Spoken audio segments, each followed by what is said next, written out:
साले तू मेरा बेटा है तो तू जितना कमा रहा है मुझे दे।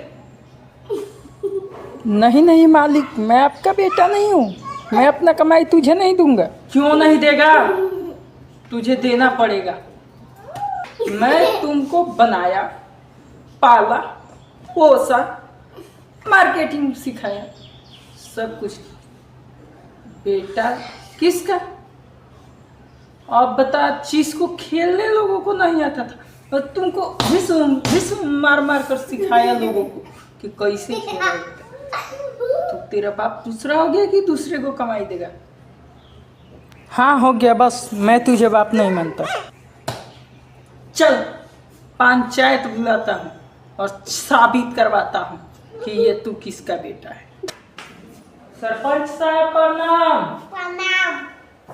बोल रहे थे कि ये बॉल को मैंने बनाया, मैंने इसको बेचा, लोगों को खेलने के लिए मैंने सिखाया, तो इसका पिता मैं न हूँ। हाँ।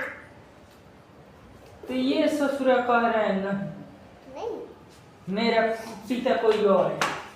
फैसला कीजिए। ये बॉल मेरा बेटा। आपका बेटा है? नहीं, मेरा बेटा। नहीं, ये मेरा बेटा। मेरा बेटा है? मेरा बेटा।